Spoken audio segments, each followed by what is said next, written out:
Greetings, everyone. Well, the anniversary celebrations continue. This time, what could I possibly be talking about today? I have no idea. What could it be? Yes, well, I would definitely be remiss if I overlooked this particular anniversary. It's of all the anniversaries I'm celebrating this year, this is one of the biggest ones in terms of the length of time that it covers and also just the absolute immense size of the character in question. I'm, of course, talking about Godzilla, the Big G himself, who is actually 60 years old as of 2014. 60. Can you believe it? When I first watched Godzilla movies as a kid, would have been, I don't know, mid to late 70s, so say maybe 76, 77. At the time, he would have been about 20-something. Yeah, I feel old. I feel old. Well, up until this point, this here has been my entire Godzilla DVD collection. Yeah. Got some good ones. I mean, I got Gojira, the classic media release, and of course the Criterion release of Gojira and Godzilla there, courtesy of the Cinemologists a little while back. And then in a bargain bin a while ago, I picked up all three volumes of the Godzilla animated series that Sony put out a while back. Interesting side note, Mill Creek has actually picked this up. And as part of their celebration of the 60th anniversary of Godzilla, they're finally giving us the complete series of Godzilla, the animated series. Now, this is the 1999 animated series based on the 1998 movie. Now, while the movie is kind of, thoughts on it are kind of mixed amongst the fandom, most fans will agree that the animated series that it inspired was actually quite good. So definitely looking forward to checking that out. I haven't really watched these. I've had them for ages, and I haven't really watched them because I kind of wanted to see the whole series. So I figured I'd just hold off to see if they release more volumes and then watch them when I have them all. But as it stands, they never did. But now Mill Creek is putting them out. In case you're wondering how many episodes there are 3 episodes on each disc here. Just single disc releases. So a grand total of 9 of the 40 episodes. Yeah. But that's not really what I wanted to talk about. This is, well, I guess kind of. It's related, and I haven't really talked about them before. So there you go. I talked about them. Enjoy. But no, this is more about some new Godzilla stuff that I picked up, kind of to kick off the anniversary celebration. Hit up the old eBay there and grabbed a few. In terms of my Godzilla purchases, I've been heavily consulting Skinslip from Geeky.com. Most of you know him, because he's the resident kaiju expert. I mean, he knows Godzilla and just the genre, the tokusatsu and kaiju genres better than anybody else I know. And he's basically been giving me a crash course / refresher in Godzilla lore, because I've been out of touch with the franchise for so long. I really needed to get some reminders on where everything fits in and what all the movies actually are and stuff like that. It's actually a really good list on, I hate to say it, but Wikipedia that actually lists all of the main Godzilla films, and then there's also an article on tokusatsu, the genre, which actually lists a lot of the peripherally related films, so films featuring characters that later appeared in Godzilla films and are considered part of the same cinematic universe. So pretty cool. So as I was cruising around eBay, I discovered that a lot of the earlier, the DVD releases of the earlier films are out of print now and going for $100+ a piece. Yeah, I won't be getting those ones. I will be holding out for a re-release of those particular ones. Oh, excuse me. So in the meantime, I got a nice little jump start to the collection. This is only the beginning. I've actually already ordered some more stuff on eBay, and just waiting for it to arrive. So I thought in the meantime, let's cover the stuff that has arrived and kind of get a jump on where everything's going. Alrighty, so that was a long-winded intro. with a little mini review of those Godzilla animated DVDs. Hope you enjoyed it. Alrighty, Godzilla 60th Anniversary DVD Blu-ray update. Yes, there's a Blu-ray in the mix here. Woo, Blu-ray! Gotta love getting some Godzilla on Blu-ray. Alrighty, today on the Multimedia Chronicles, let's get to it.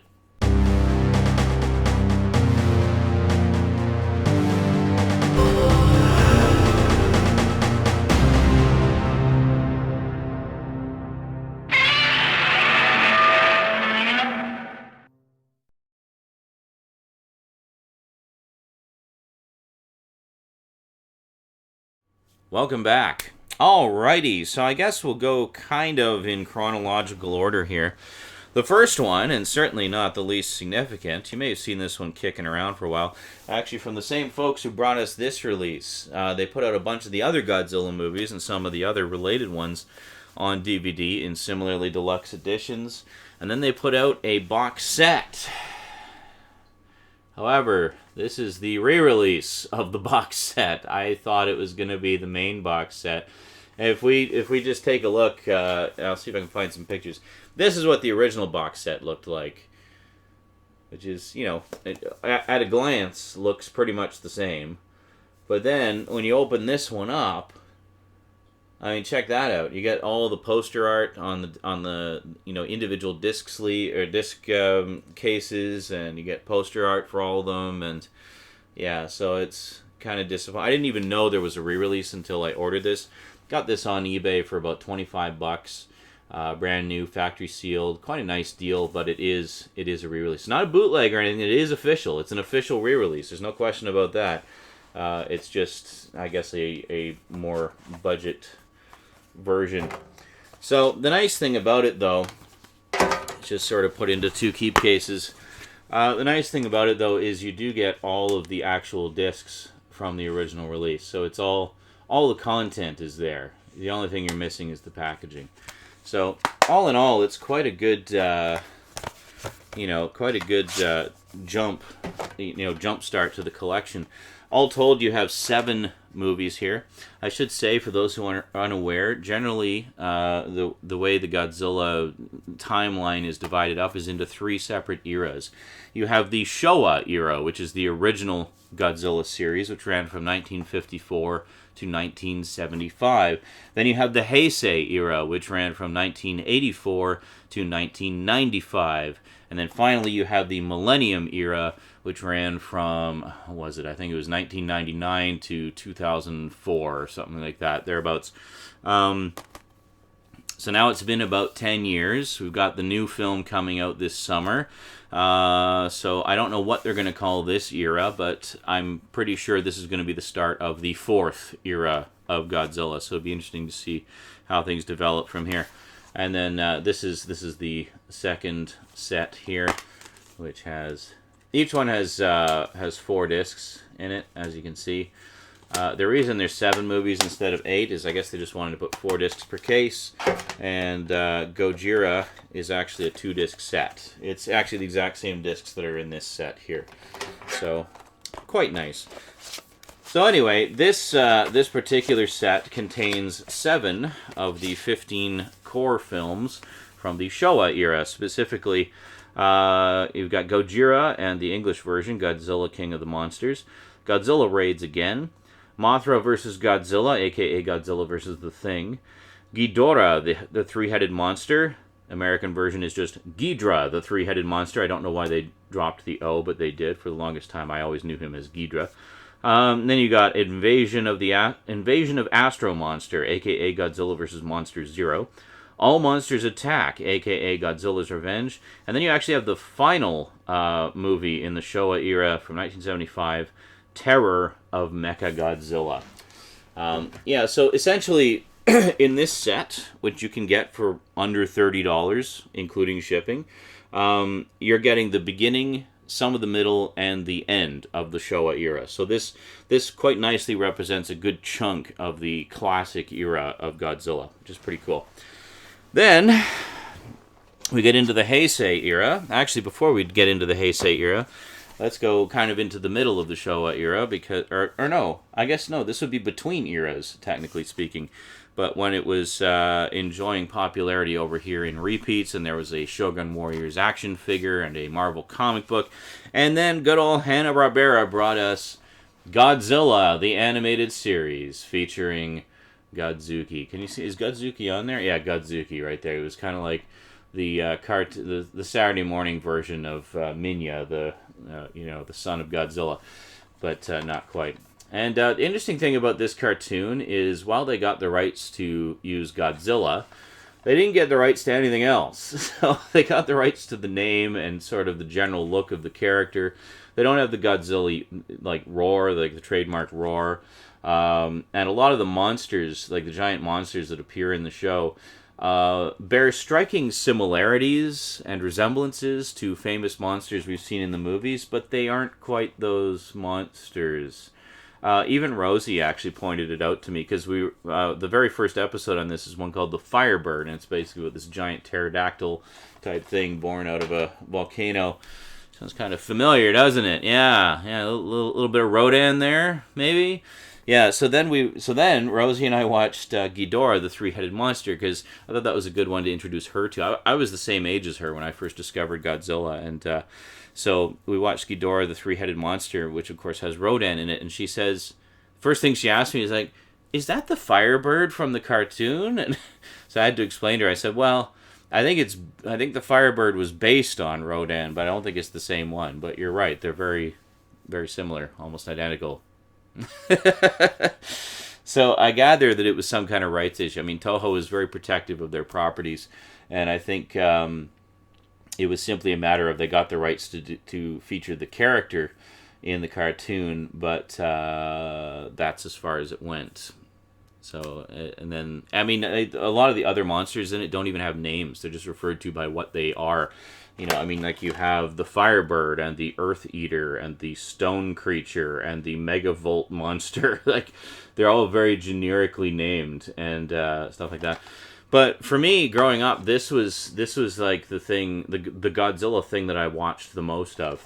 And similarly, because I waited so bloody long, they released 3 volumes, basically the entire first season. There was 2 seasons of 13 episodes apiece.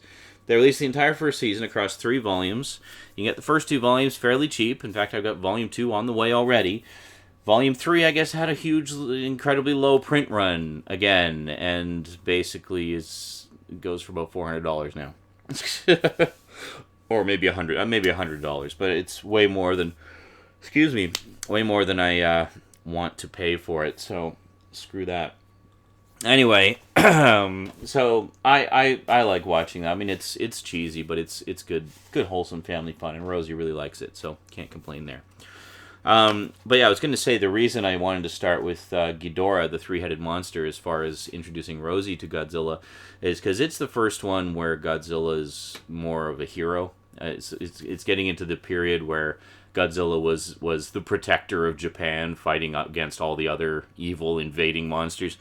Yeah, so I figured that's a good era to introduce little kids to. I mean, as adult fans kind of cringe at that and prefer Godzilla being the villain or whatever, but I guess it's a matter of personal preference. But I enjoy all of them. I mean, I like, because the ones I grew up with were primarily the ones where he was the hero. So I was used to that. So when I later discovered the earlier ones where he's very much not the hero, I was kind of shocked. I was like, what? They're trying to kill God? What? He's the bad guy? What's going on? I was completely just blown away. But the thing that I like about it, the thing I enjoyed about Ghidorah, was it actually explains in the story how he becomes a good guy. Like, he just kind of begrudgingly decides to help fight off Ghidorah because Ghidorah is going to wipe out the whole planet. So it's basically Mothra convinces him and Rodan to set aside their differences and join forces to fight off Ghidorah. And it's pretty cool. It's fun. Good wholesome family fun. So next up we get into the Heisei era. Now, the first movie of the Heisei era, namely Godzilla 1984 or The Return of Godzilla, which would be I think it's just Godzilla Returns, actually, is the proper title, Japanese title, is the one that has not been released over here on DVD or Blu-ray. It's only ever had a VHS release of the American version, and that's it. You can find some bootlegs around of both versions. Obviously, there's always bootlegs around, but there's been no official release here. So the earliest film we have of the Heisei era is this one, Godzilla versus Biolante. Some people like to pronounce it Biolante, but it's pronounced in the movie as Biolante, so there you go. Biolante essentially is a gigantic plant creature, kind of accidentally created by man by mixing some Godzilla DNA with a rose bush, and it creates a gigantic plant creature. That then, it and Godzilla proceed to duke it out, and Tokyo suffers, as always. It's also notable in that it's the, other than Godzilla, the original Godzilla on the Criterion Collection, it's the only Showa era, or no, it's not, bleh, what did I just say? Heisei? I'm getting my eras mixed up. It's the only, classic Godzilla film available on Blu-ray.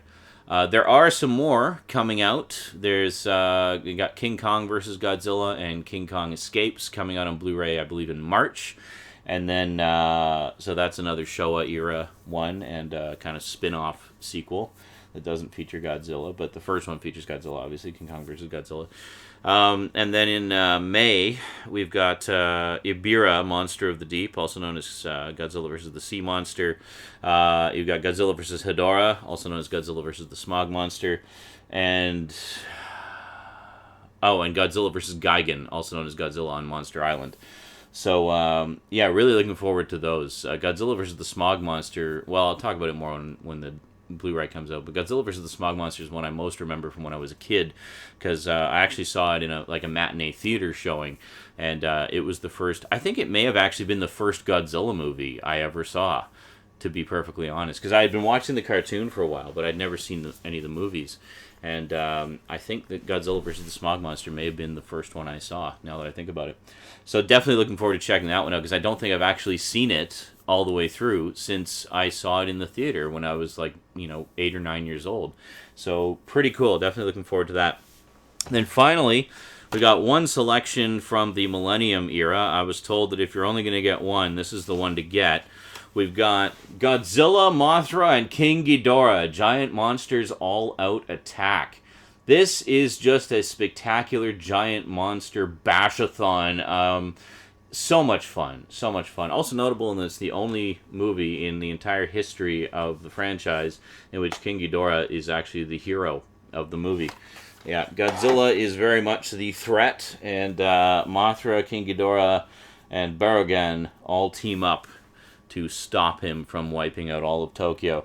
And it is just an absolute blast. It's actually, it's kind of a standalone movie. It's not part of the continuity of the Millennium series or anything like that. It just kind of stands on its own. The only one that it has any relation to is the 1954 original, and that's it. And it just kind of carries on from there. So as a standalone sequel / follow-up / alternate timeline or whatever, however you want to rationalize it, as a Godzilla movie, it's just freaking great, and I highly recommend you check that one out. It's an absolute blast. It's really, really a lot of fun. And it has one of the most badass-looking Godzilla designs ever, I think. It's actually really, really well-designed suit in that one. The only thing, I didn't care for the pupilless eyes, but I can understand why they did it. They wanted it to look more like kind of soulless killing machine and whatnot, but whatever. It's really a lot of fun. Let's put that one. There we go. A little more organized. Yeah, nice and pretty. Alrighty, so that is the latest additions to the Godzilla collection, kicking off the 60th anniversary with a bang. This is really great. I mean, if you're looking to get a Godzilla collection started, I highly recommend starting with this one. I mean, because it has fully half of the Showa era, just boom, in one box, done. And then they got Blu-rays of... So basically, after the Blu-rays come out later this year, that'll only leave, I think, four of the Showa era left to be re-released. So support those releases. If you're a fan of Godzilla, buy those Blu-rays as soon as they come out. Show your support for them. Support the releases. Let's encourage them to put more out, because I would love to get all the rest of them on Blu-ray. The Heisei era and Millennium era you can still find on DVD pretty cheap, because most people you know, the fandom isn't as huge for those, I don't think. It seems to be most people are interested in the classic era, the Showa era. So you can find most of the Heisei and Millennium stuff pretty cheap nowadays, so at least at the time of this video. Alrighty, so I've been babbling for 20 minutes. Time to move on. Alrighty. Thank you for watching Godzilla. Happy 60th anniversary. I'm definitely going to go see the new movie in the theater. I have seen the trailers and the teasers and even the leaked Comic-Con motion ride video thing that they did. Yeah, I'm really looking forward to it. Really looking forward to it. And I've seen the new posters as well. So don't worry, I'm all up to date on all the Godzilla 2014 stuff. And cannot wait. Alrighty, that is it from me to you for now. So until next time, thanks for watching, and sayonara.